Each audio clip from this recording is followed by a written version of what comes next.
welcome you all tonight. Of course, my name is Crystal. And for those of you who have not met me before, I don't want to take too long introducing myself because I feel like my bios are all over everywhere. And all you got to do is a little bit of reading and you'll be like, oh, she's done a few things from time to time. But there's nothing I love doing more than teaching this course. I teach it twice a year, at the very end of January, beginning of February, and again at the end of September. And I've been doing this course for 15 years. In fact, this course first came, and many of you have never even seen this book.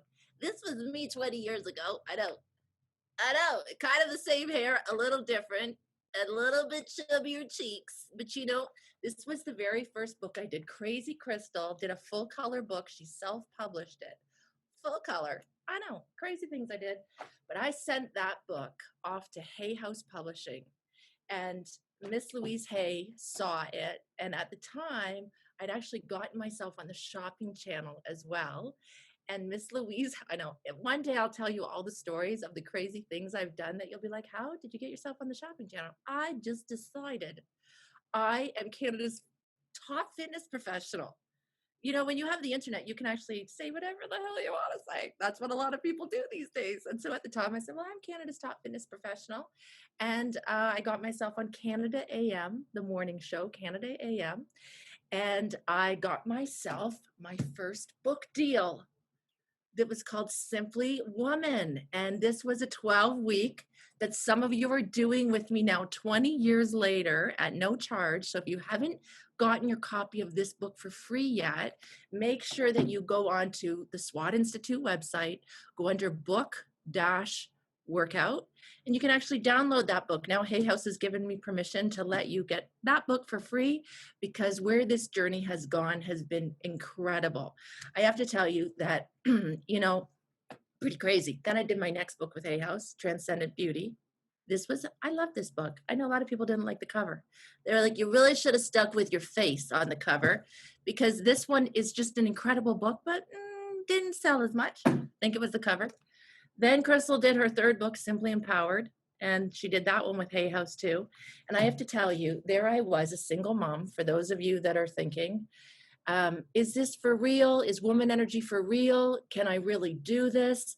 I am going to tell you that, yes, you have the Kindle version. Cynthia, it's so good to see you, gorgeous goddess. So many of you, it's so good to see you on video.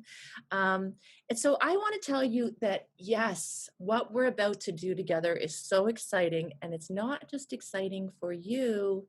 It's super exciting for me because I apply all the same principles to my life. And what I've learned is that when you can be mentored by women, all of us together in a group, because we learn from each other, and I had the opportunity to be mentored by incredible women. I do sometimes say, how? Well, it was woman energy. That's how. It was a level of consciousness that I was able to understand at a young age, even though I live in a tiny little town in Canada with about 400 people. And I was able to get Louise Hay to notice little old me in little old Canada down there in California. And she flew me down to California. I ended up getting a 3-book deal when I was just in my very early 30s. And believe you me, I had something called the Imposter Syndrome, like many of you have. And I got to be mentored by extraordinary women. I mean, mentored by extraordinary women like Louise Hay. And all of those amazing women that were at Hay House 20 years ago, from, my goodness, was Dr. Christian Northrup, who she's still a mentor and she's a friend. All these women became friends. And, you know, when I think about the women, Loretta LaRoche, she's still just as funny as ever can be. I saw her on PBS. In fact, my Auntie Loretta, who passed of lung cancer when I was only 12, loved Loretta LaRoche. She was so funny. And if you haven't seen her comedy skits, you've got to check her out. She was on PBS, Public Broadcasting System, for years, and she was amazing. I got to spend so much time with Wayne Dyer. And when I just think about the people that I got to spend so much time with, Dr. Joan Borisenko, an incredible mentor for me, a medical doctor who also understood intuition. And I didn't even realize how much they were guiding me. And I was able to watch them and learn. And sometimes it's just because we don't have role models in our life or people to actually model it for us and show us or help us when we're veering off track a little bit. And so, what I started doing was long before we all had to be in an online world, I decided about 15 years ago, well, I had little girls. Now they're 25 and 24. It's so hard to believe. My little girls are grown up women and they are embodying woman energy. Little Miss Julia, my youngest, from this little town of 400 people, got herself down to Hollywood and got herself as a makeup artist working with women like Lizzo, Lizzo, who was the biggest name last year in the music industry. There she was at Saturday Night Live. Yeah, in the little special room with just Lizzo and the one other makeup artist at Saturday Night Live on December 21st, 2019. She got to be behind the scenes at the American Music Awards with Lizzo. And gosh, if I gave you the whole list, you'd be like, how did your little 23-year-old figure that out? Woman energy. It's an energy. And when you learn it, it's a level, it's a frequency, it's a level of consciousness. I don't want to sound too woo-woo or crazy, but it's something that every one of us have access to. It's a way of showing up in the world. And back then, I only worked with women. In fact, I've only been working with women since I was about 18 years old.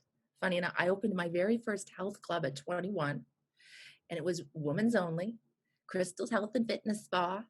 And I really thought back then it was going to be about fitness. That was my way in. I was going to help women feel great in their skin, love the skin they're in, lose their preoccupation with their weight, throw the scale away, decide to love themselves right now as they are. And how would we show up if we loved ourselves? And no more lashing ourselves, and no more punishment and meanness and all that stuff that doesn't work. But I started to notice that it wasn't just around fitness or your body or your physicality, because I realized with a lot of the women back then, 15 years, 20 years ago, when I got that book deal, I didn't need to be with them in the gym. It wasn't even about the gym. It wasn't about broccoli. And it wasn't about those things. It was about the way we thought. It was the way we felt. It was the way we talked to ourselves about ourselves. It was the way that we started looking out and perceiving the world. I know I'm doing everything in my power not to touch this hair, because I have learned when the hair is curled and you put a little hairspray on it, you do not touch it. It will stay in place for the entire night. If you start messing with it, before you know it'll be in your face. In any case, I'll give you little makeup tips along the way too, if you want. And little hair tips along the way if you want to. In any case, so I realized 20 years ago, I wonder if I could just do some audio, because I had these little girls and I'd left my first marriage. I can tell you the whole story. Maybe I wouldn't have done that if I had the skills and the communication skills and the ability to negotiate the way I know now. But we also can all do that in our lives, right? We can always say, like, why did I do that? And I couldn't change that. And maybe, but it is what it is. And here we are.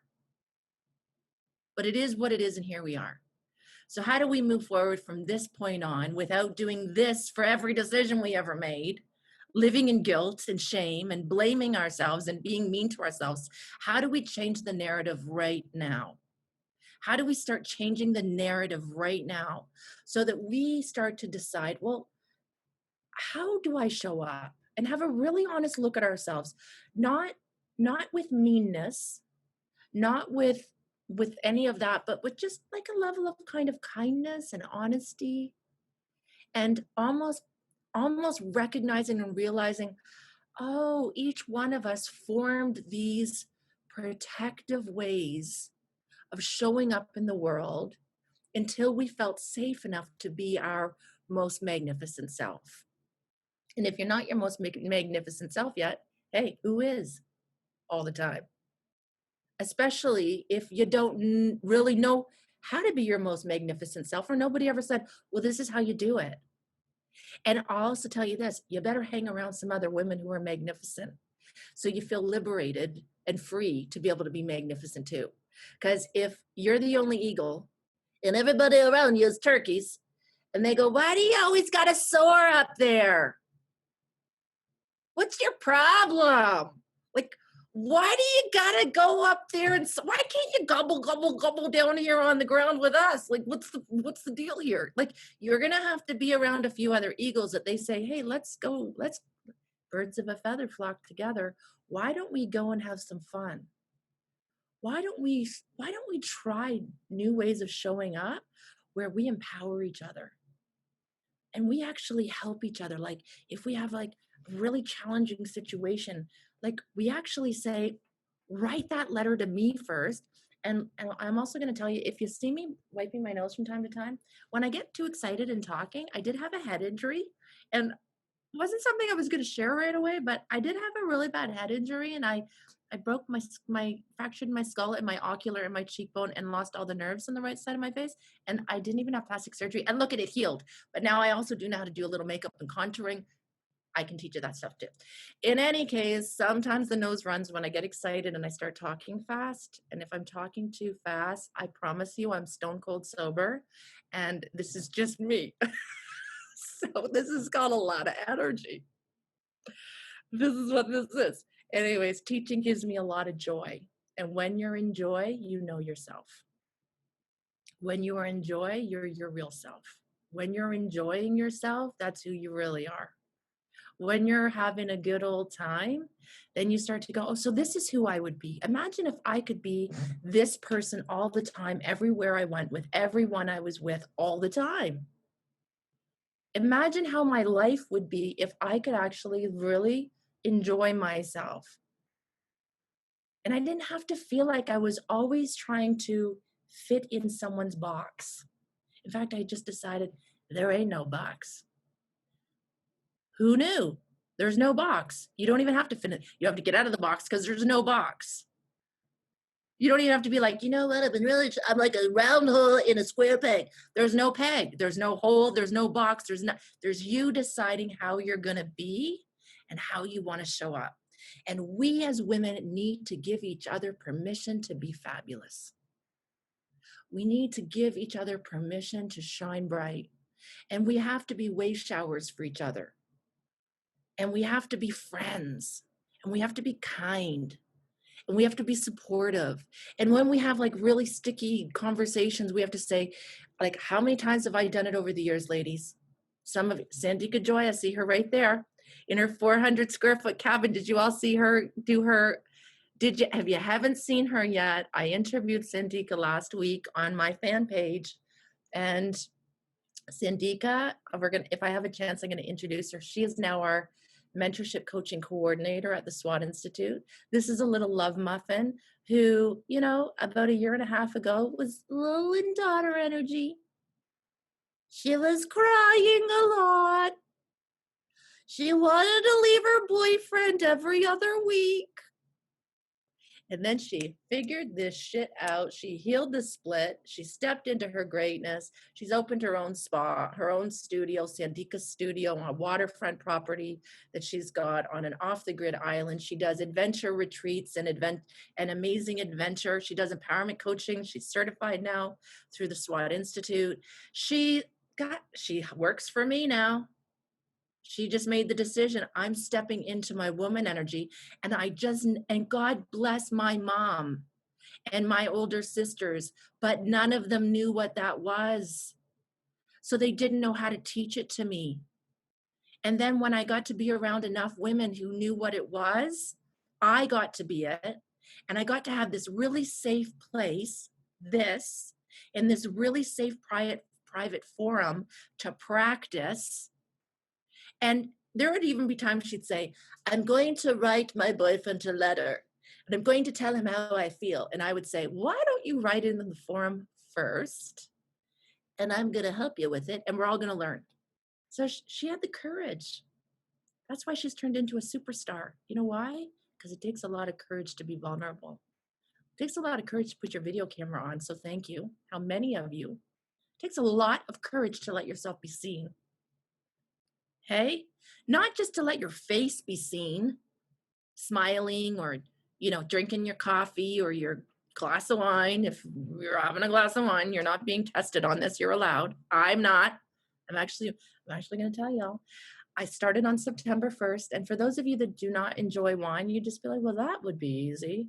But I've decided I'm doing a 90-day alcohol-free challenge. So Crystal is day 30. This is real deal. This is pure on energy. And she's feeling like $1,000,000. And now I'm thinking, why would I even go back to drinking wine? I've also given up sugar. Hey?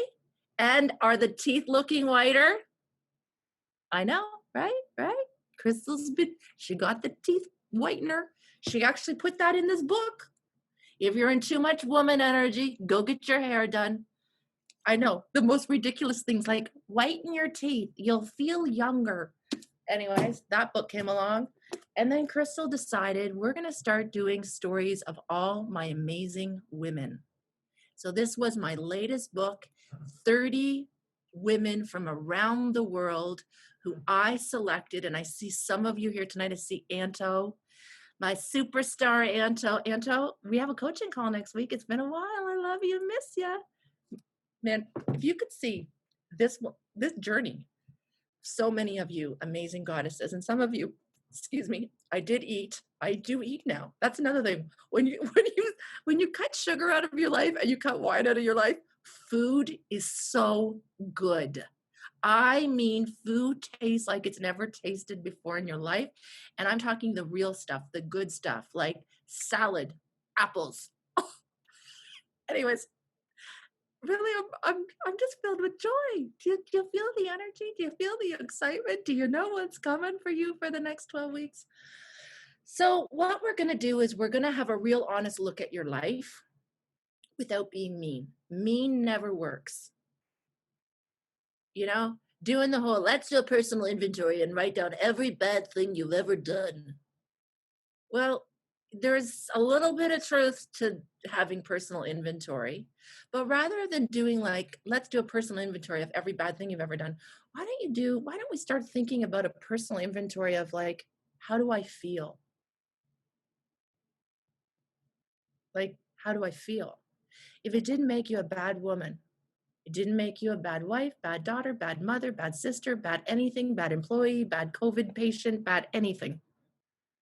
How do I feel?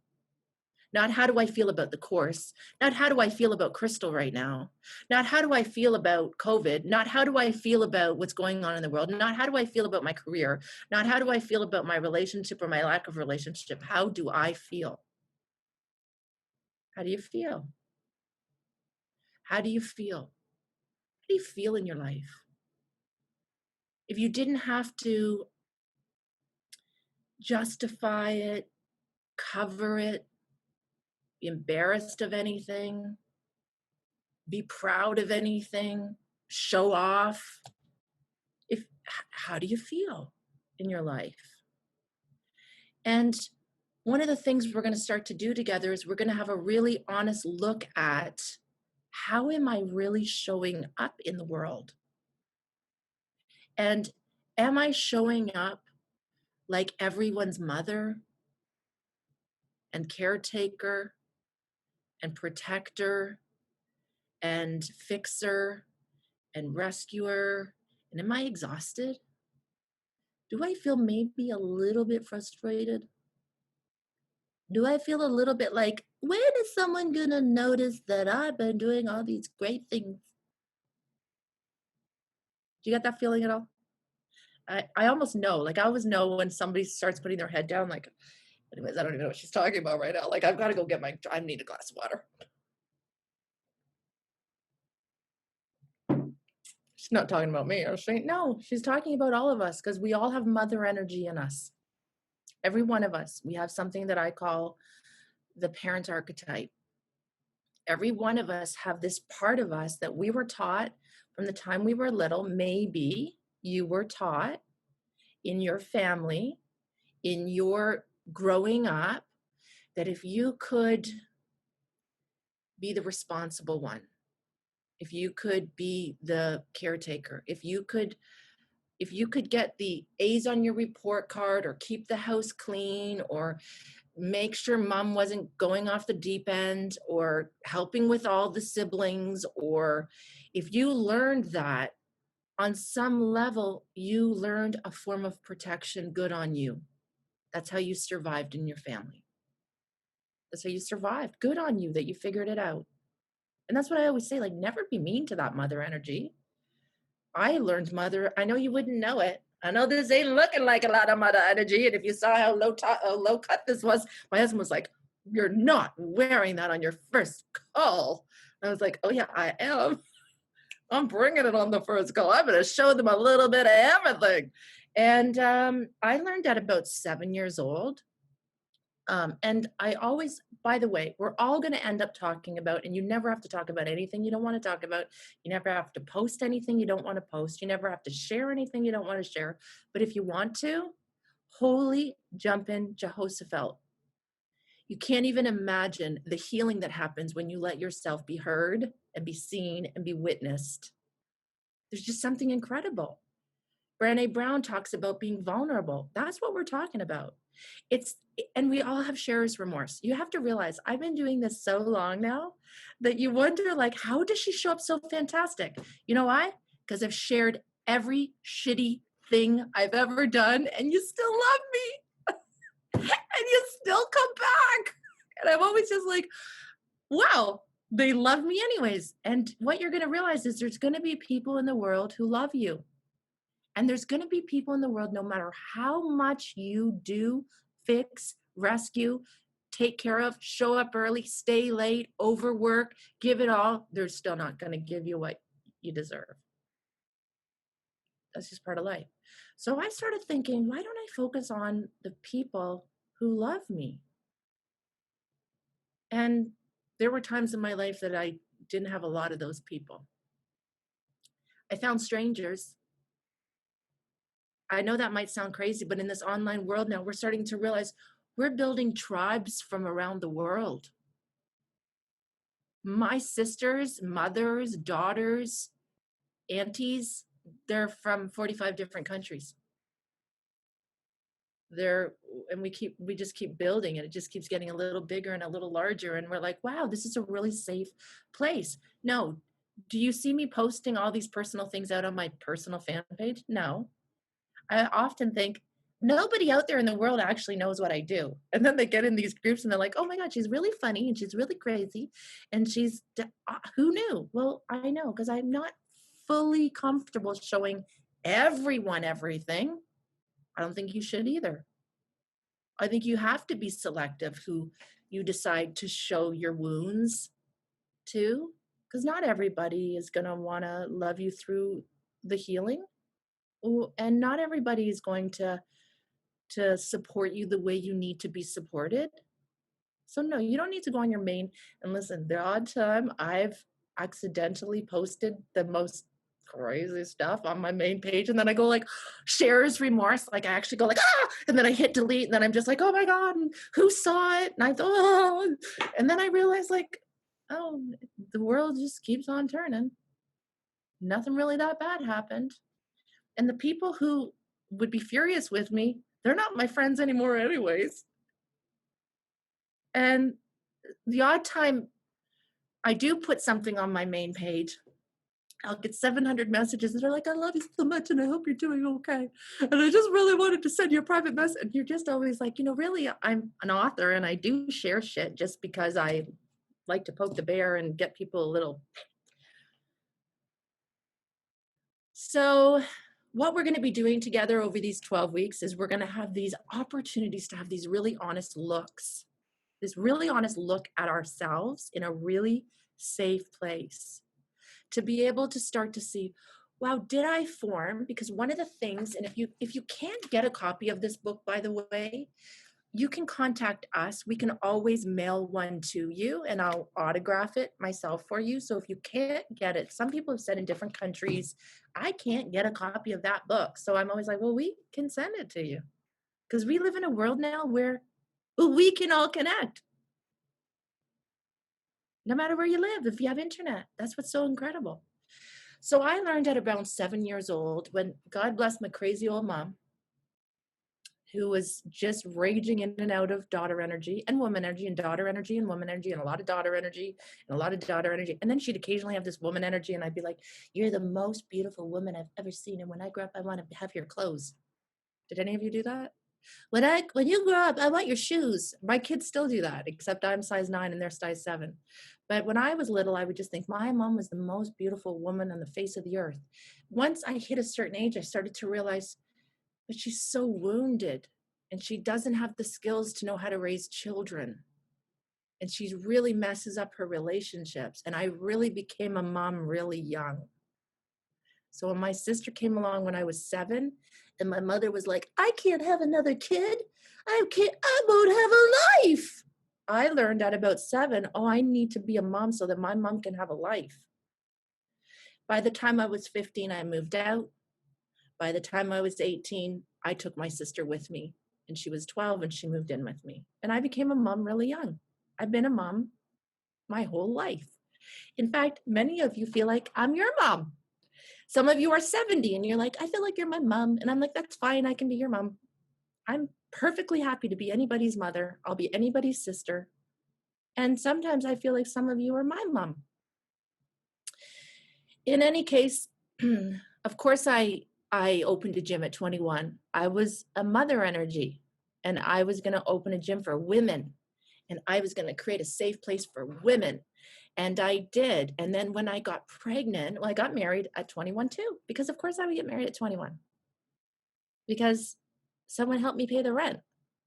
And when you don't have parents and you're on your own for a long time, and you meet someone and you think, well, we'll just play house.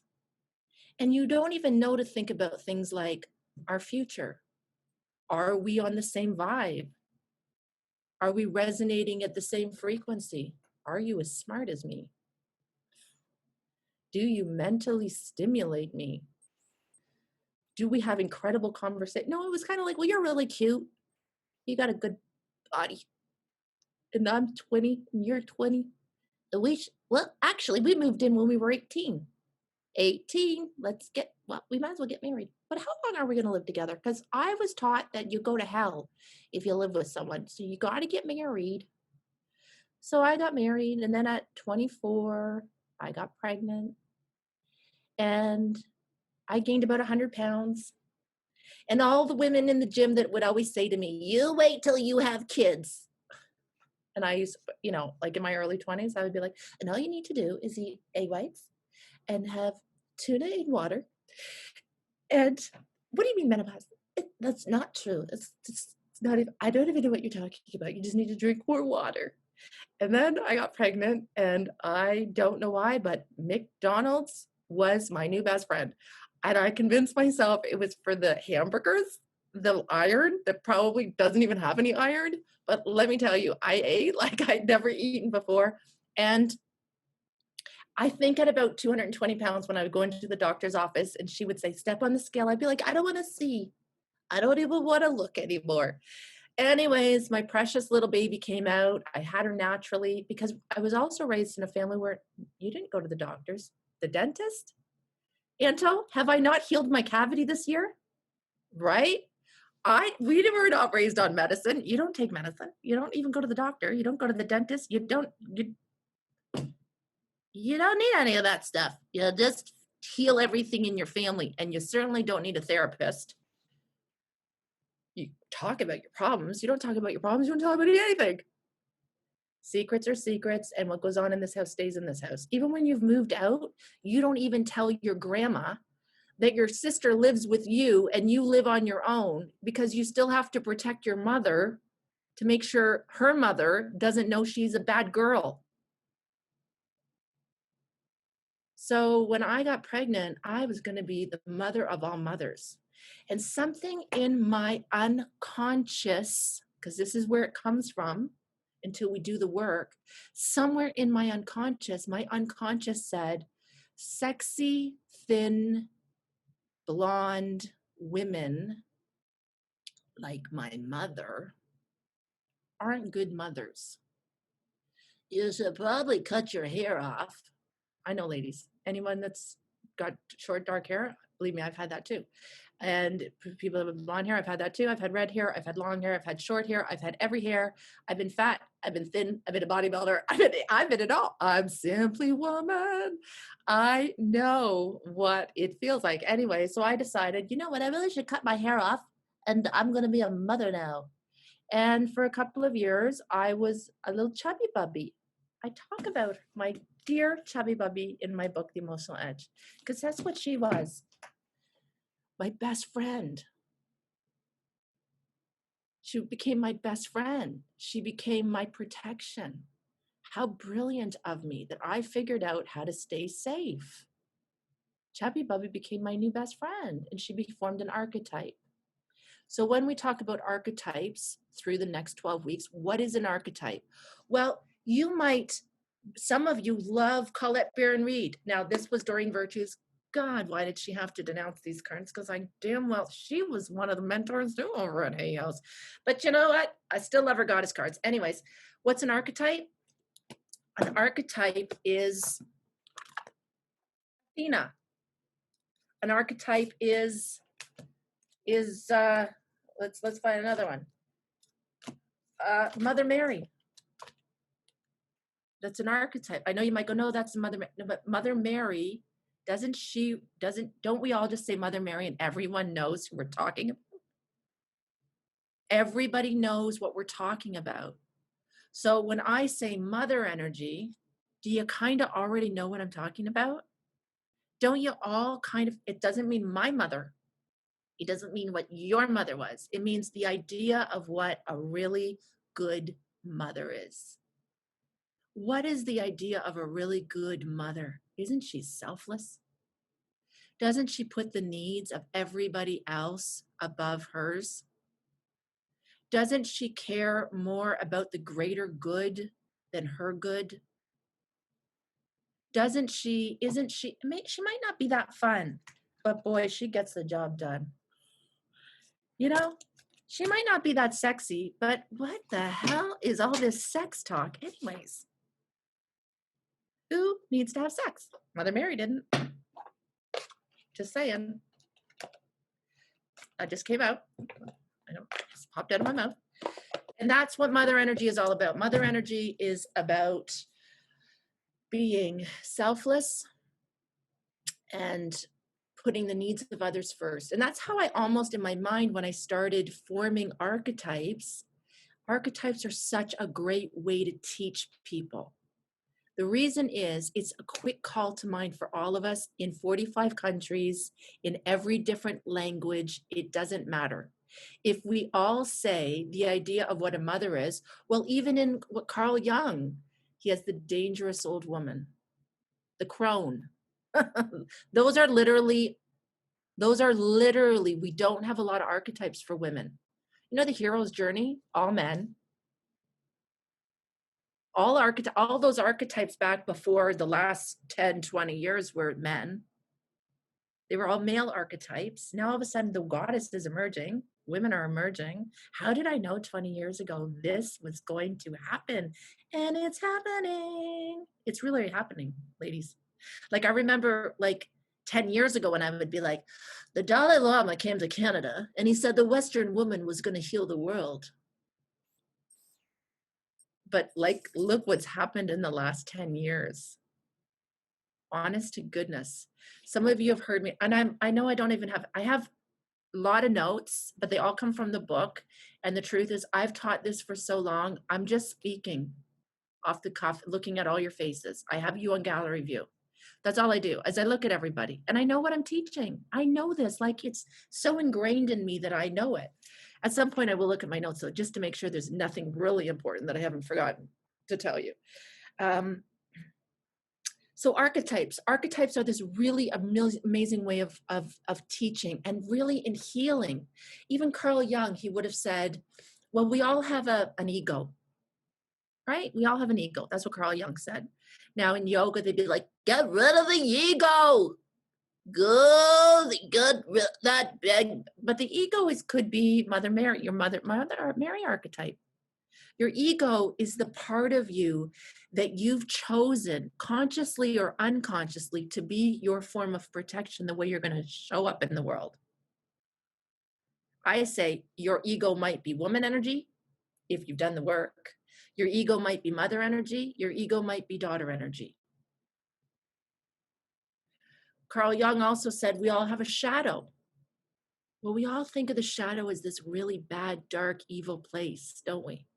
We think of the shadow as like the angel and the devil. But the shadow, to me, is just the part of us that we're a little more mortified of. We don't really want everyone to know we have, but you have it too. So those of you that feel very comfortable with your mother energy, that's because your shadow is daughter energy, by the way. And your shadow is actually driving the majority of your choices. I don't ever want anyone to know I could be an addict. I don't want anyone to know that I eat chocolate chip cookies, like a whole bag at once. I don't want anyone to know that when I drink a glass of wine, it's hard to not drink the bottle. I don't want anyone to know I yell and scream sometimes. I don't want anyone to know about my daughter energy. So we keep the daughter energy buried. That would be your shadow. Now, some of you are like, I do not like the idea of showing up in mother energy. That is not who I am. I'm a warrior. Okay?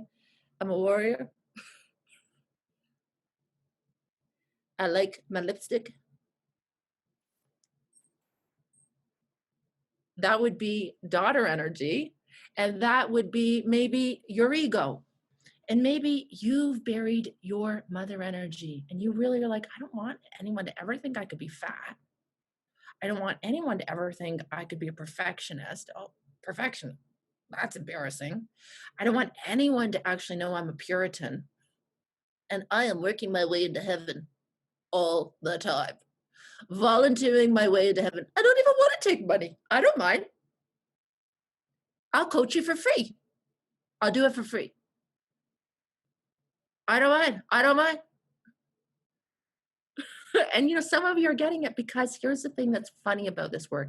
It is fun because we get to have a laugh at ourselves. We get to actually have a laugh at ourselves and say, oh my God, so I got mother energy in me for sure. Y'all do. I got daughter energy in me for sure. And she is so damn sexy. Your daughter energy is so damn sexy. Did you know that? Have you seen her lately? I know. Barb's like, no, I don't even know where she is. She's buried in the basement. I put a lock on the door. I've got 3 pit bulls and a security system. She's down there. She's locked in. Every so often, she tries to pound on the basement door. And I say, get that down there. You are not coming out. Right? Some of us don't even know we have a scared little girl inside of us. Literally. Some of you are so fearless, you don't even know that you have this really scared little vulnerable part of you. I didn't know that. I didn't know I had a scared little girl inside of me because by the time I was really little, I couldn't be a scared little girl. I had people to take care of. I had stuff to do. And being weak in my family was not cool. Being weak, being afraid, not being the best, the strongest, the fastest, the most successful, you're a loser. So I just didn't even know I buried scared little girl. I had no idea why I had anxiety sometimes. I had no idea where's this anxiety coming. I'm not scared of anything. I was a fearless woman who was terrified.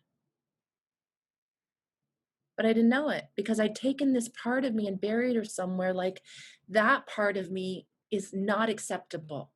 This is what it means when Jane Fonda came on Oprah's masterclass and she said, we're not meant to be perfect. We're meant to be whole. It means we have all these versions of us, but somewhere along the way in our lives, we made decisions about certain parts of ourselves that we said, well, I like that part. That will work. I can be that in the world and I should be safe. I'll be safe. I don't know if it's fun. I don't know if I'm going to make money. I don't know if I'm going to be healthy. I don't know if I'm going to have a lot of love. I don't know, but this should be safe. So each one of us made decisions about what would be the smartest way to show up in the world. And at a certain point, we all have to start taking an honest look at our lives, because how many of you have done the emotional age quiz yet? Have you done it yet? If you haven't done it, we might do it. I might do it with you. I might ask you the questions, because here's the thing. Do you know how many women take the emotional age quiz and say, I shut up in woman energy? Yep. Got all the right answers. Yep. Oh, yeah. Yep. Oh, yeah. Definitely woman energy. And then I say, how much money are you making? Oh, well, that part of my life I haven't quite figured out yet. Oh, okay. And do you love the skin you're in? Well, that part, yeah, I'm still working on that part as well. Like, I'm going to go on a diet starting Monday. And I say, how are your relationships? Are you in a passionate, beautiful, connected relationship with someone that you love and who loves you back? Well, no, but the soulmate, he's on his way. She's on her. I'm certain of it. I know. I just have one more course to take. I'm sure it's happening. I got it figured out. And I always just say, I know, because we do know what woman energy is. I love that you're having a chuckle, because I'd much rather you heal with a little chuckle than have to cry the whole time, because tears are important too. There are times, and there's going to be times that we have some tears and we go, damn, why didn't I learn this a long time ago? Because there was none of this a long time ago. I just really want to remind you of that, because there was none of this a long time ago. Because 100 years ago, every woman in the world was still considered a piece of property chattel. You were not considered a person under the law. It didn't matter what country you came from. It didn't matter what color your skin. No woman in the world was considered a person under the law. No woman could vote. No woman could own property. No woman could have a bank account. Not anywhere in the world. Not in Italy, not in Denmark. And there are still places in the world where a woman can be thrown in jail if she's caught driving a vehicle. I know the law just got passed, she can drive a vehicle, but do you know the women who are actually having the courage to get in a car and drive a vehicle? Do you know what's happening to them in places of the world? Driving a vehicle. There are places in the world where a woman cannot leave her home without a male chaperone, and she has to be covered from head to toe. And I'm not putting down religion in any way, shape, or form at all, nada.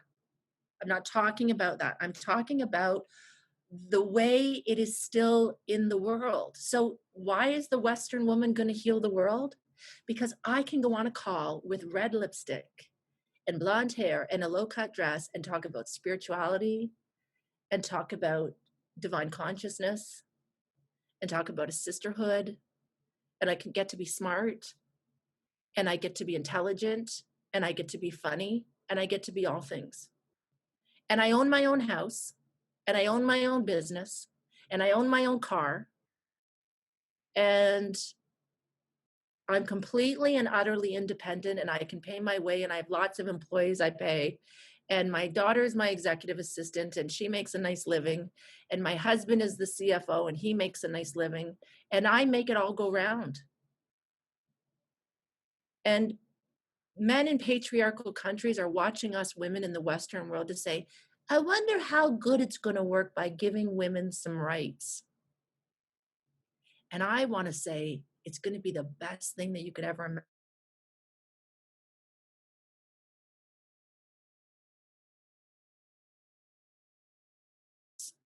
Because they make good choices with the partner they choose. If my internet is wonky, sorry about that.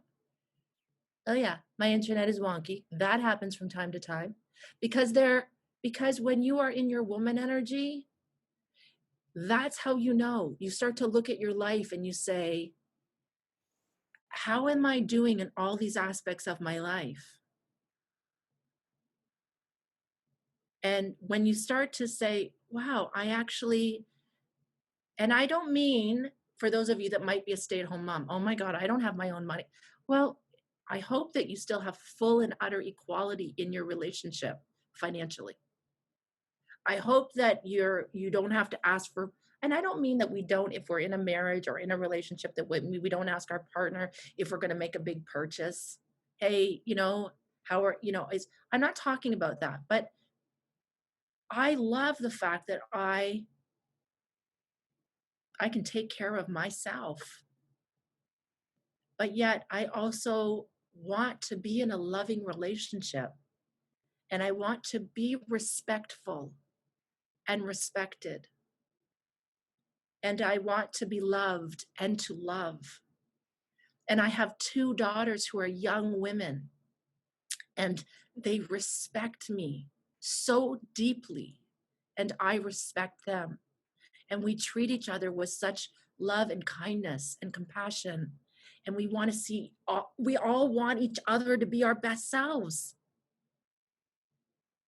And if you don't have that, that's not for you to be mean to yourself or to say, oh, it, you didn't know it. You didn't know it. No one taught you it. And if you're not loving the body that you're in right now, no one told you that being in a woman's body is a beautiful, amazing thing. No one actually, your mother never said, I love being in a woman's body. I love my body. I think your body's amazing too. Nobody actually taught you to say, oh my God, I love my body. Not, oh my God, I love my body, but to just be like, I just love being in a woman's body. I love being a woman. No one actually said, it's really okay to say, like, I love being a woman in this world. And how do I get to show up as a woman in this world? And how do I get to inspire other women to love showing up as a woman in this world? So I feel like, do I have it all figured out? No. But when there's areas of my life that I don't have figured out, I'm going to go to a woman who's got it figured out in that area of her life. And I'm going to be vulnerable, and I'm going to share my struggles and my uncertainty and my questions, and I don't know. And I'm going to take in what she shares, and I'm going to process it with my woman energy and my inner wisdom. And I'm going to see if that makes sense for me. And I want to be able to offer that to each one of you as well. For you to be able to look at different areas of your life and say, is this serving me? Am I happy? Is this serving me? And maybe it served me for a certain point. Maybe showing up in daughter energy served you till you reached a certain point, and then you realize, I cannot keep trying to ingratiate myself with the power players. I don't want to have to kiss anyone's ass ever again. Well, that happened to me. I don't want to kiss anyone's ass ever again. I want to figure out how to make it my way in the world with so much integrity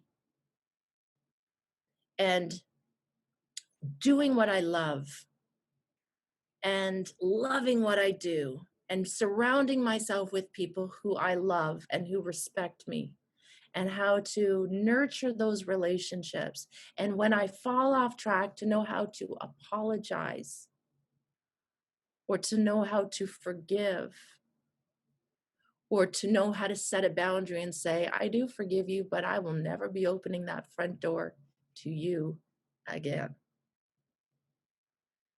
Because you showed me who you are, and I would be a fool to let that shit back in. God bless you. God bless you. Sending you love from a distance. It's teaching yourself, and it's really recognizing, what works for you. And if things are not working for you, it is not about beating up on yourself anymore, because we've all tried that. Every single one of us on this call. We've done being mean. We've done being mean to ourselves. And if being mean worked, we'd all be incredible. But being mean doesn't work. So what about if we started really doing it with so much respect, kindness, communication, negotiation with yourself? Imagine learning how to journal in your own journal, where you're not only the wise coach, you're the wounded soul. You're your own best friend. You ask yourself really honest questions and you answer back really honestly. And you continue to dialogue until you no longer feel like there's these fragmented parts of you,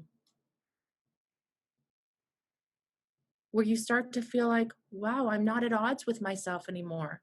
I don't have the secret battle inside anymore. Because don't we all have that? Don't you have that at times? Isn't there the thing you said you were going to do? How long have you been talking about the thing you were going to do? I like when you just get the little smile. It's called the laugh of truth or the tears of truth. Every one of you have the thing you were going to do. The thing you're going to do, right? You got the thing you're going to do? Don't you have the thing you're going to do? Even if it's just lose weight, how long have you been talking about it? You're going to start your own business. How long have you been talking about it? Leticia up in the Yukon, she's really having a howl right now. Leticia's like, I know, I've been in that course for 10 years. But the timing is now. Now is the time. And it's not to be mean to yourself. I really want to assure you of that. How many of you keep a journal? Or even like randomly have a journal? So I would love if you looked back in your journal over the last 10 years. How many times are you talking about the same thing? The same thing. You wrote about the same thing. You keep writing about the same thing. How many times are you writing about the same thing? If your brain could figure it out, you would have by now. It is not about how smart you are. It's about who's guiding you, showing you, helping you look at it a little differently. When you change the way you look at things, the things you look at change. But what if you never had anyone say, why don't we try looking at it this way? What that might do to help you actually do the thing now. There's a reason you're not doing the thing you want to do. Do you know why you're not doing the thing? I know you keep saying you're going to do the thing. We all have the thing. The thing you're going to quit, the thing you're going to change, the thing you're going to start, the thing you're going to stick to. I know you've been wanting to do that thing for about 10 years, haven't you? Maybe longer. 20? 20? And so you're really smiling like, how does she know? I know, because I had a journal for about 10 years. And when I looked back through the journal, I was like, I think I've been talking about that thing. And for a long time, it was men. I'm fighting with the man. I'm fighting with the man. We're in a fight again. I just want to be loved. I want to be loved. What? How do I feel? I feel hurt. I'm so hurt. Why doesn't he understand? You know what I finally had to do when I married Aaron? Not that I don't have the things sometimes with him. I got every journal I ever had and burnt them all.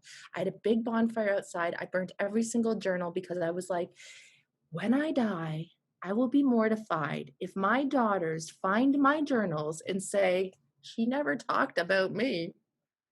All she ever talked about was her weight and the man in her life.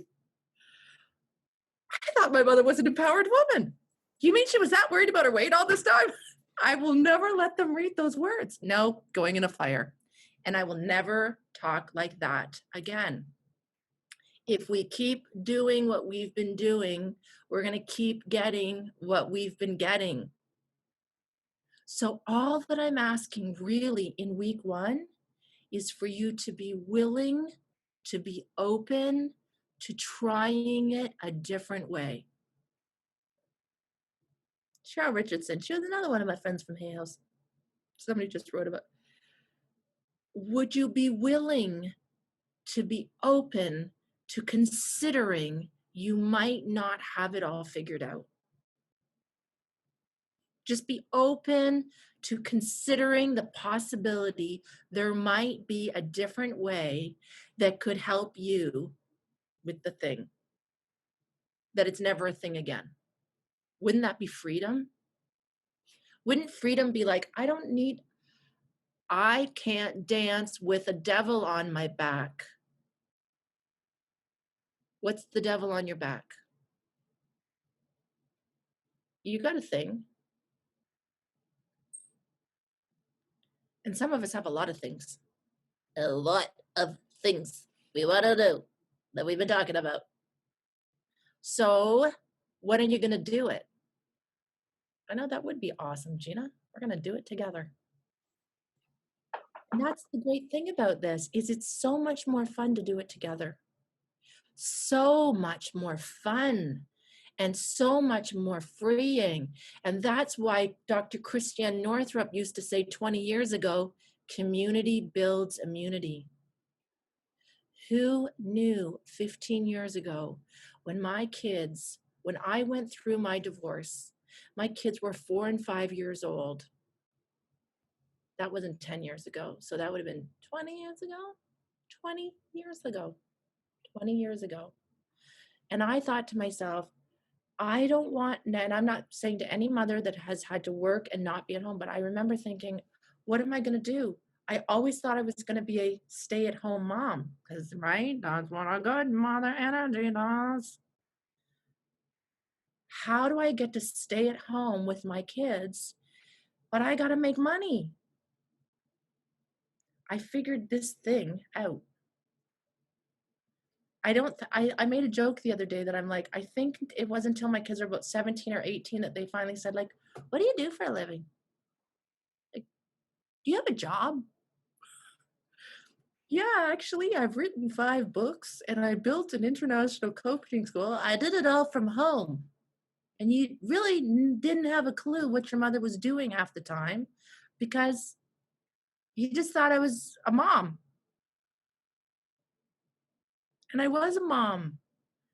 And I really feel like that's an area of my life too that if any one of you are struggling with your kids, let's talk and get real, no matter how old they are, because that is a relationship that is so important in your life. No matter what you say, no matter how mad you might be, hurt, frustrated, we're going to do a lot of work around the mother wound over these 12 weeks to heal the relationship. And I mean, when I say this, you might have a kid that's so toxic at this point in your life that you're like, how would I ever let her back in? I don't know. You might have a mother that you say, my mother's so toxic, how would I let her back in? I don't know. And maybe you can't, but you can heal your heart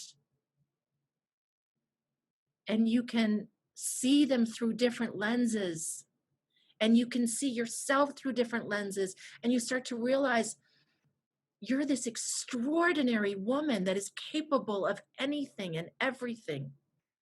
You are connected to this limitless, exponential, omnipotent ocean of love, of consciousness that flows through you. And when you resonate in that frequency, good stuff starts happening and relationships start changing and words start coming to you that you might never had the confidence, courage, vulnerability to even allow yourself to consider thinking, let alone saying. And if you're struggling in your love life, you're going to start to see things through different lenses where you start to realize, wow, but to have love, I have to be love. And I have to freaking love myself. I cannot damn well expect to have love with anybody when I am not loving myself. It's impossible. And instead of saying, how do I feel about my relationship?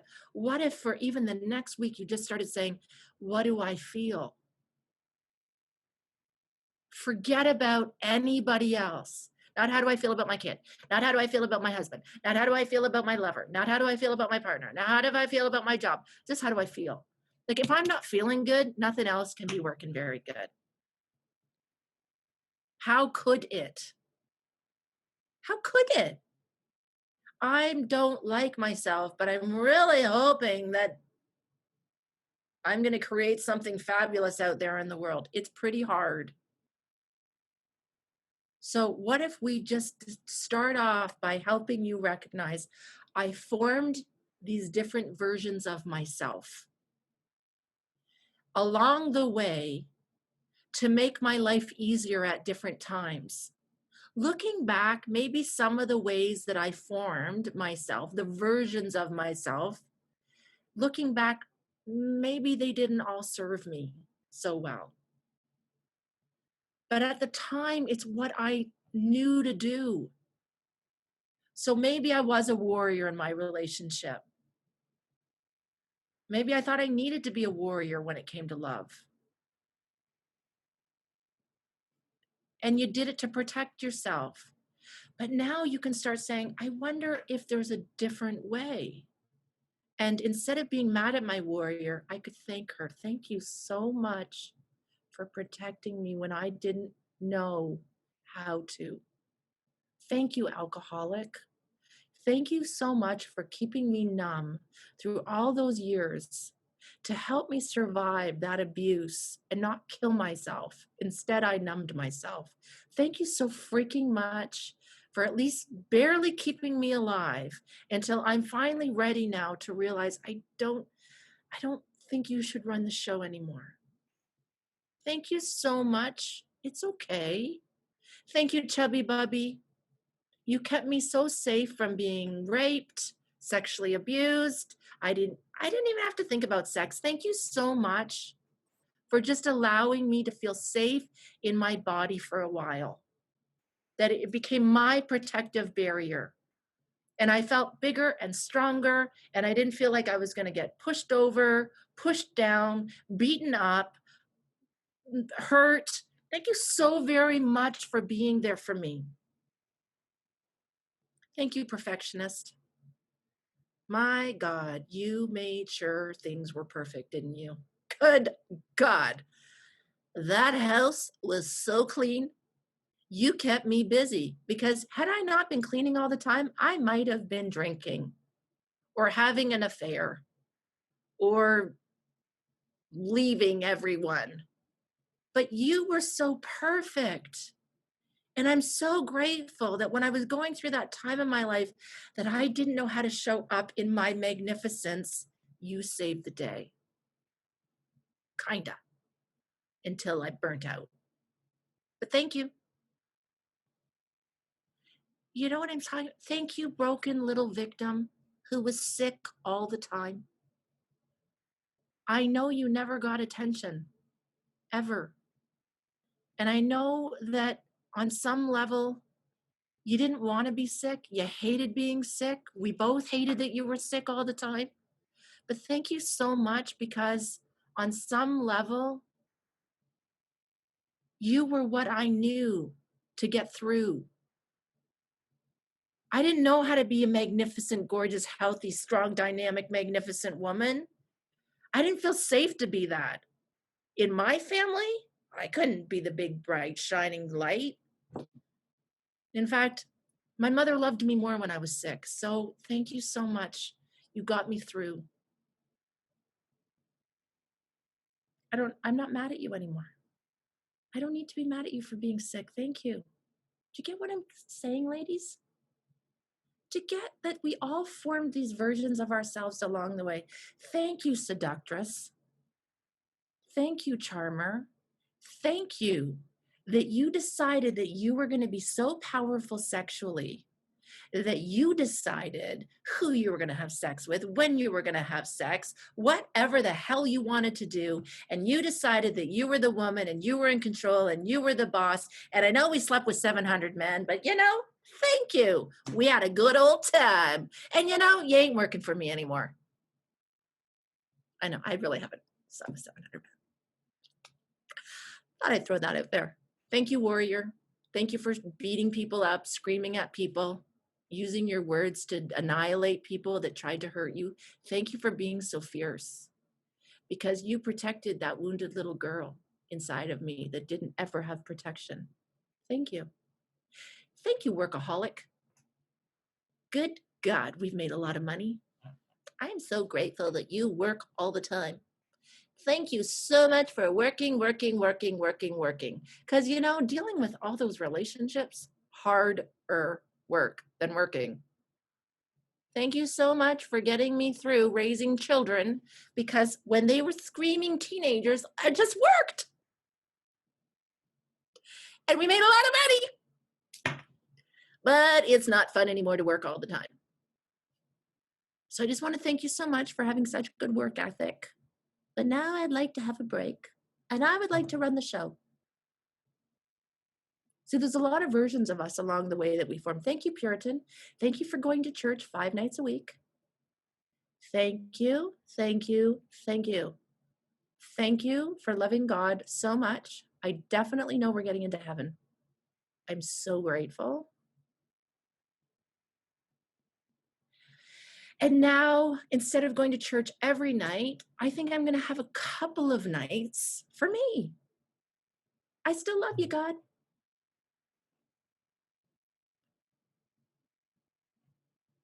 See, we all just form a version, and it's really easy to point the finger at other people and go like, oh, just look at her. Look at the version she's using to show up. I don't do that. I know you don't, but you do your thing. So what if we start to see that everybody's just got a thing? The thing?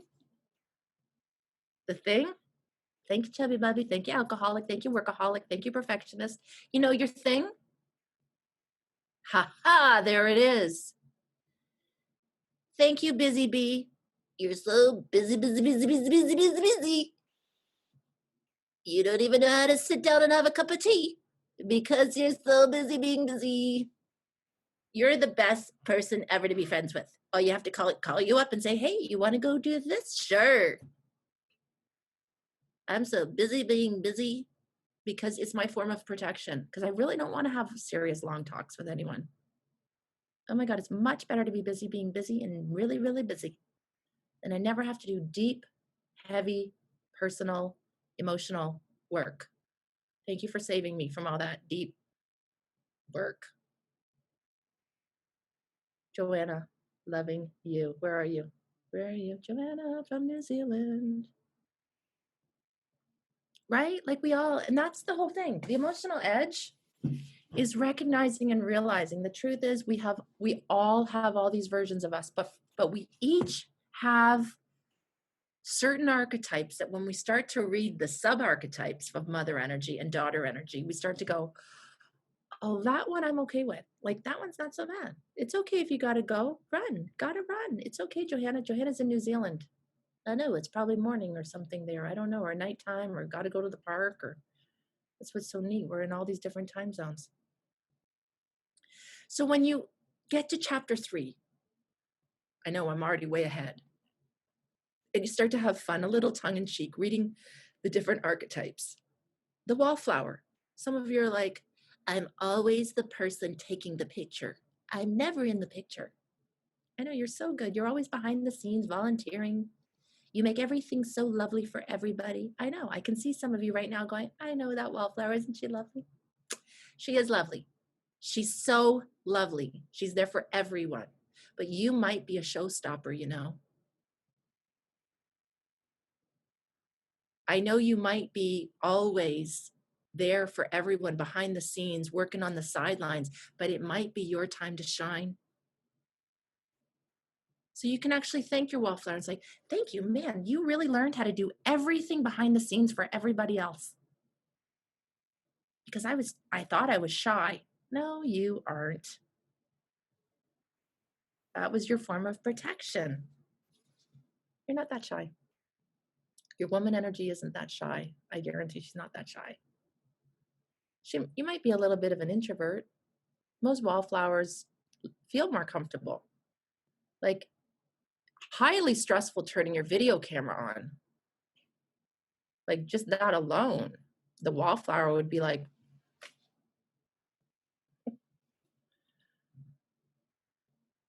Wildflowers on Facebook, we don't even know what you look like. You have a picture of your cat, or there's a pretty garden. You have a motivational quote. No one ever actually sees you. That's your mother energy. That's your mother energy that says, well, I don't really want to put my picture up.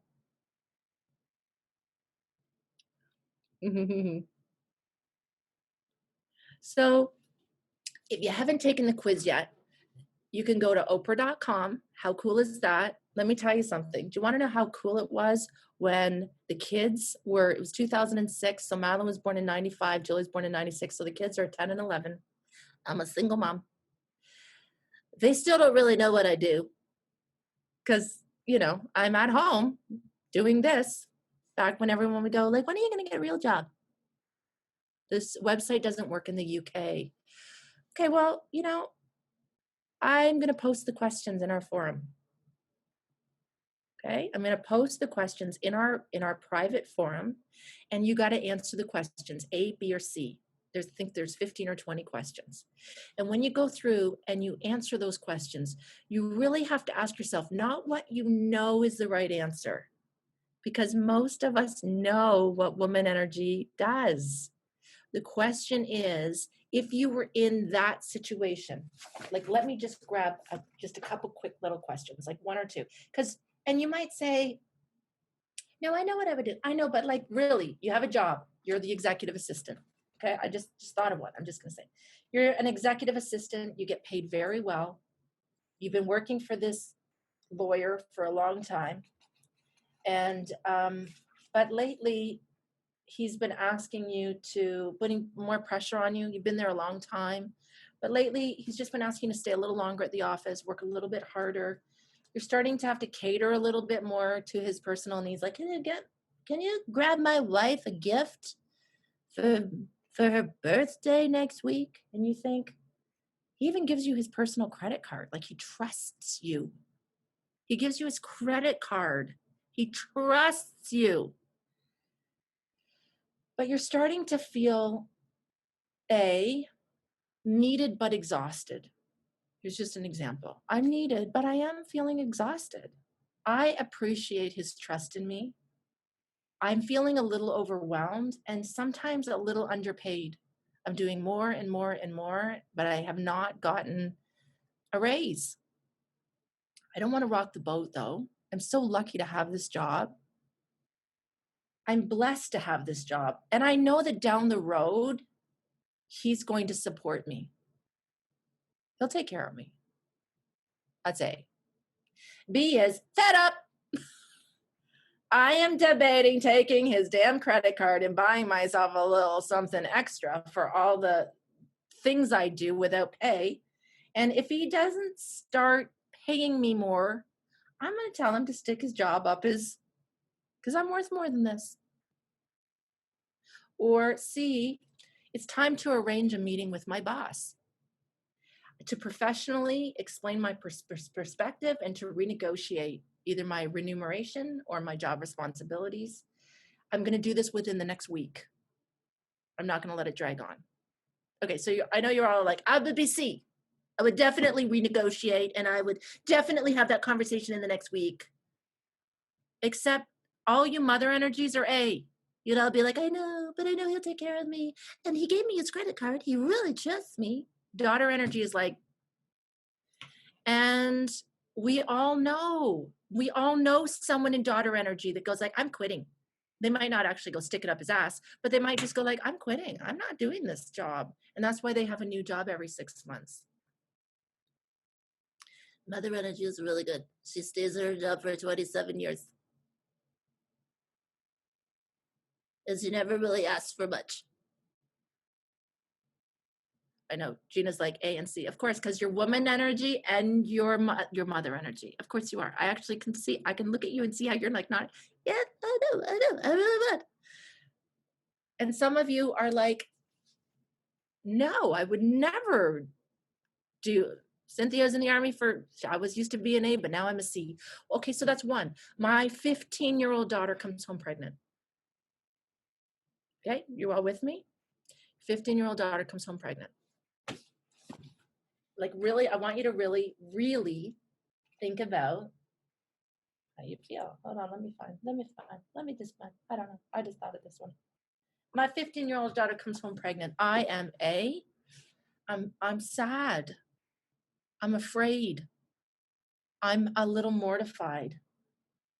How could this happen? She's just a kid herself. I know she needs my help. I feel so guilty. I feel like I failed her as a parent. B, what was she thinking?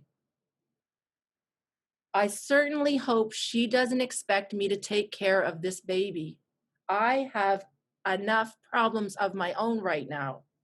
I can't handle this. Or C, of course, this is not good timing. She's only 15. I'm going to make sure she knows her options, and I'm going to support what decision she ultimately feels is right for her life. And of course, I feel disappointed. I know, we all go C. I would definitely be C. But you know how many mothers would actually go, how did my 15-year-old get pregnant? And then you know how many mothers are like, I can't deal with this shit. Right? So we really are telling the truth. We feel all those things. Because we feel all those things. But we do get to start to be surrounded by women who are so fierce in their woman energy that they empower you, that when you're in a dilemma and you're at a crossroads, that you can share it without shame. And that you can say, this is what I'm going through, or this is the way I've always done things. It's not working. You can also just start to have such self-awareness that you literally just ask yourself, not what would Crystal's woman energy do? What would your woman energy do? Not what would Crystal do? What would your mother energy do? What would your daughter energy do? What would your woman energy do? You're arguing with your partner. You've been arguing a lot lately. You're not seeing eye to eye. What would your mother energy do? Just think about it right now. What would your mother energy do? You're arguing with your partner. You've been arguing for a while. What would your mother energy do? I'm going to tell you what your mother energy would do. Not much. She would stay. She would hope this would pass. She would try not to rock the boat. She would try to be compassionate. She would try to look at their perspective. She would try to be understanding. She would try to just suck it up, buttercup. This is what it is. I'm married. I'm in it for life. This is what daughter energy would do. If I could leave you, I would. That's what daughter energy would do. If I could leave you right now, I would, but we're in lockdown. And if I could just go to a hotel, I'd be gone, motherfucker. I do swear from time to time. That's what your daughter energy would do. I'm leaving. I'm leaving. I'm done. Done. How many of you are good with the word I'm done? How many of you done? Well, that's your daughter energy. Daughter energy goes, I am done. Done, done, done. I know. Well, father energy, it's all the same for men. Like, it's all the same, by the way. This all works for men the same way. Father energy would stay. He'd be a doormat dad. He would just keep trying. He would just stay longer. He wouldn't ever talk about problems. You could do anything and he'd be like, I know, but I just love you. And he might not ever say I love you because he might not be comfortable with words like I love you. Probably wouldn't. Father energy probably doesn't do a lot of I love you, but he would just be the rock. And son energy would be a bad boy. He'd probably cheat on you. He'd be like, you just aren't having enough sex with me. It's not my fault. It's your fault. That's why a lot of women who are in mother energy, sadly, choose men in son energy. I can take care of you. I take care of you, and you're my bad little boy. And there's a lot of men in father energy that have women who are in daughter energy. I'll just take care of you. You're like my daughter. And some of you who are daughter energy are like, oh, that's why I always have men that try to tell me what to do. Oh, that's why I always end up with a man who wants to be my caretaker. Ruby. And see, she's in woman energy. She'll just bark when she wants your attention. Like, Mom, I would really like your attention right now. I know, I'm in woman energy. So this gets to be really fun in your relationship. Some of you realize, oh my God, I'm in mother energy in all my friendships. I literally am the mother to my friends. Every time they're sad, I talk on the phone for hours. They can always call me. And listen, you can be 20 years old and have no children and be so in mother energy. You can be 70 years old and be so much in daughter energy. It has nothing to do with your chronological age. You also start to realize at work, mother energy probably has savings. She probably has savings. She has a hard time spending money on herself. She likes to be practical. She doesn't like to buy herself many presents. And buying clothes, well, it's not really necessary. Daughter energy with work, with money, she doesn't have a lot of it. She borrows a lot. She's got debt. Her credit cards are racked up, but she needs another course. She certainly needs another course when it comes to money. And you might be like, well, I'm in mother energy in my love life, but daughter energy with my money. I'm in woman energy when I go out with my friends, but so this becomes amazing because you really start looking at all these areas of your life and saying, what would my woman energy do? And right now at the beginning, you might not know. But in time, you're going to start to say, every time you have a dilemma, you say, what would my mother energy do? She'd be saintless. She'd be selfless. She'd be compassionate, understanding, empathetic, put the needs of everyone else first. What would my daughter energy do? She'd be selfish. She'd be demanding. She'd be difficult. She'd be pissed off. She'd be arguing or in a snit. She'd be ready to quit. I'm done. And what would my woman energy do? She would negotiate, compromise, communicate. She'd know what she wants. She'd know what she needs. She'd figure it out. She'd find the best way. She'd want to create the most ideal win-win situation. If you win and I don't win, nobody wins. If I win and you don't win, nobody wins. We have to both win. I remember one time arguing with my husband and I was like, why do you always have to have the last word? And he said, because if I don't, you win. And then I was like, I don't think you get it. We're on the same team. We're on the same team. We're not, even if we're playing a game of tennis. I don't play tennis. I don't know why I just said that. But let's just imagine we're playing a game of tennis. It's a game. I know one of us wins and one of us loses, but it's not fun to go and play tennis with somebody who's way better than you, who smashes the ball in your face over and over. That's not fun. That's not a fun game. That's not winning. Business is supposed to be a fun game. Did you know that? Business is fun. It means we are volleying the ball back and forth to each other. You paid me money. I'm going to support you. I'm going to engage. You're going to win. I'm going to win. We're going to win. I love being in business. I am going to take care of my clients. They pay me good money. What a win-win. I've been in business for 20 years online and I don't have one complaint on the internet. Why? I want you to win. It's so important to me that you win. But when you win, I win. When we're in love, it doesn't work. If I win and you lose, we both lose. We have to figure out a way that you win and I win. And that's what love is.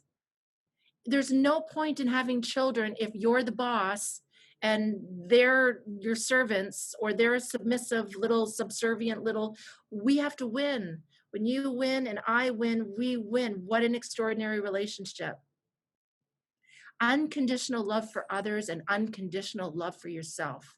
I cannot serve you if it hurts me. Then Somebody's losing. You have to win. And if you're not winning, you can't keep doing it. You can't keep losing, or you're not in woman energy. You've got to win, but you can't win at the expense of someone else. You can't win at the expense of someone else. Then that's not good either. That's a lot of daughter energy. Daughter energy is like, I want what I want. I'll do what I want. I'll take what I want. I'll get where I want. I don't know how I'm going to get there, but I'm getting there. And I don't care who I have to hurt along the way. That's awful. That's an awful way to go through life. But when you can start to say, I'm going to go through life loving what I do, being so conscious of how I'm showing up, so respectful in the way that I communicate and I negotiate and I compromise, so conscious of the way, even when I'm upset, how am I going to articulate that this isn't working for me without me crushing you, hurting you, destroying you, wrecking this? That's no good. But you can't do that to me. Oh, no. Nobody can do that to you. That is not acceptable. Nobody is better than you.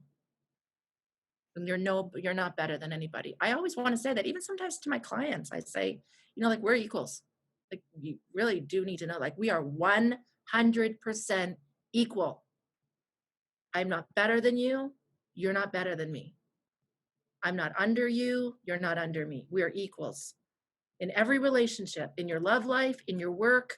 And you know why women like Louise Hay gravitated to me? Because Louise Hay isn't better than me.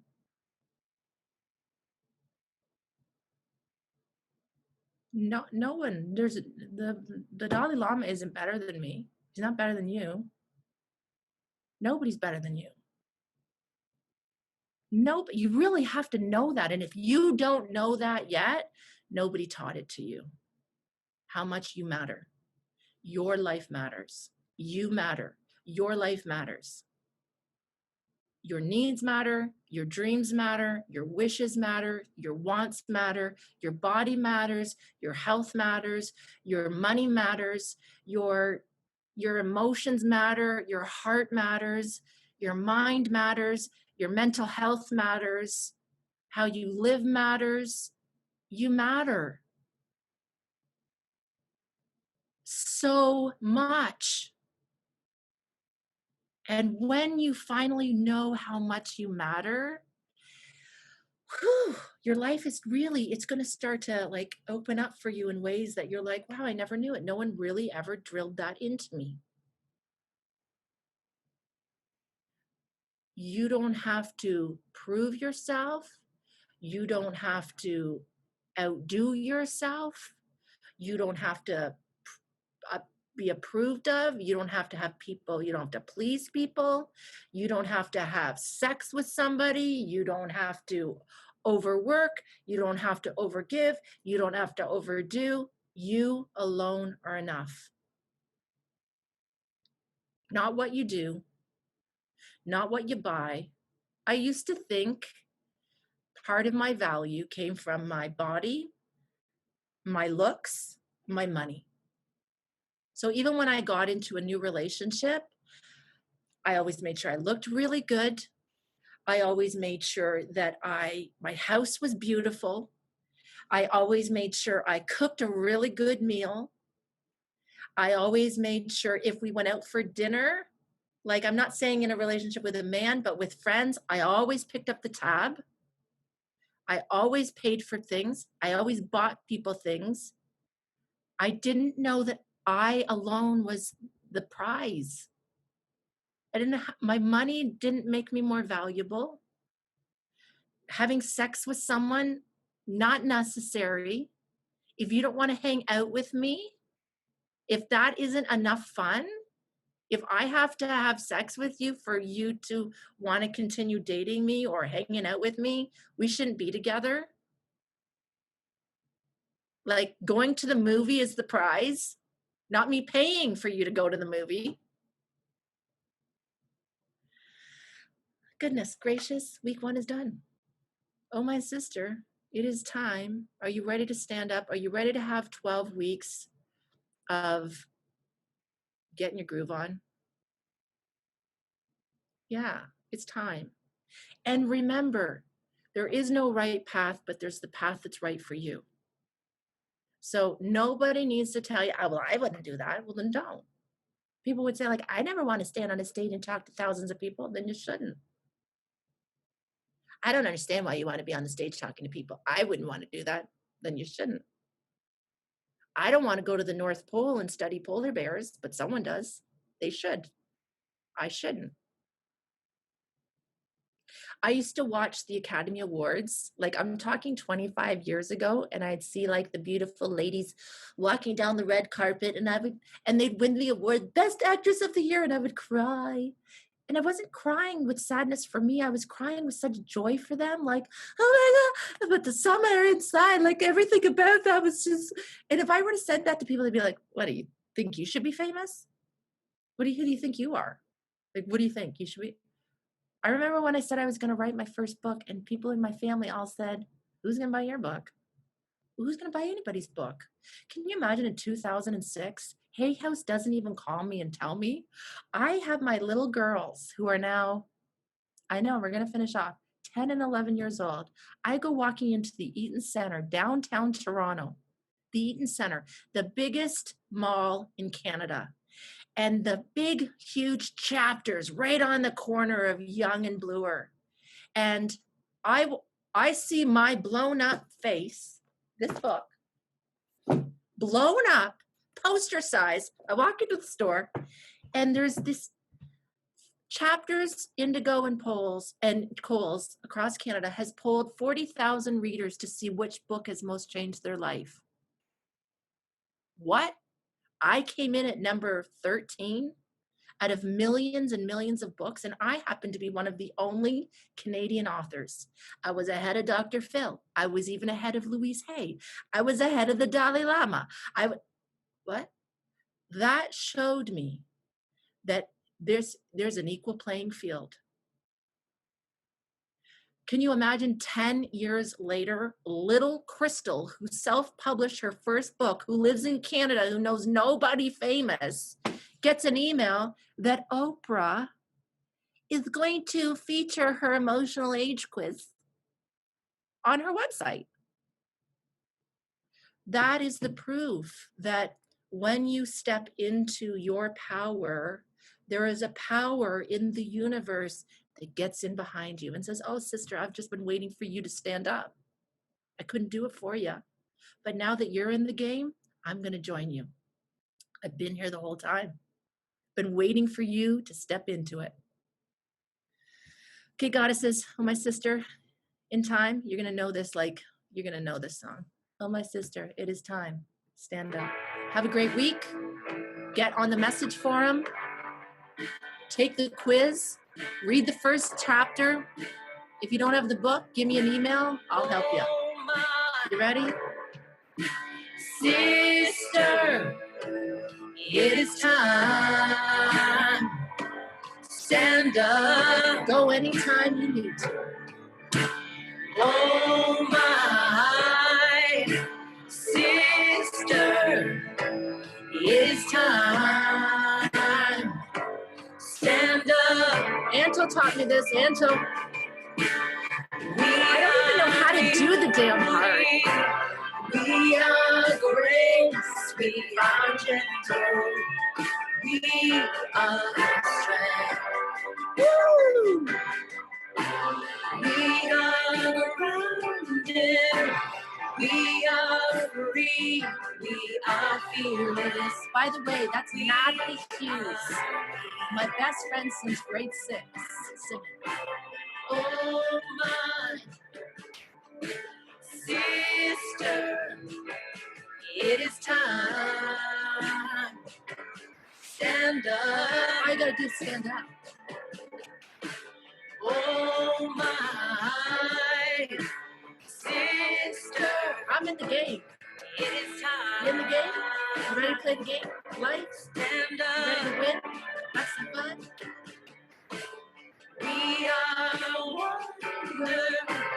We are the place. We are boundless. We are Still two. We are open. We are trust. We are wisdom. We are love. Here we go. Here we go. Here we go. Oh, my sister, it is time. Stand up. Oh, my sister, it is time. Oh yeah, I give it. Stand up. Oh, my sister, it is time. Stand up. Thank you. Thank you. Thank you. Oh, my sister, it is time. Stand up. What fun we're gonna have. Oh, my sister, it is time. Stand up. See each other. You can put it on gallery view next time. You can see everyone. Put it on speaker view, and you can just see me. You ready? Stand up. That's it. I'll show out. Till next time.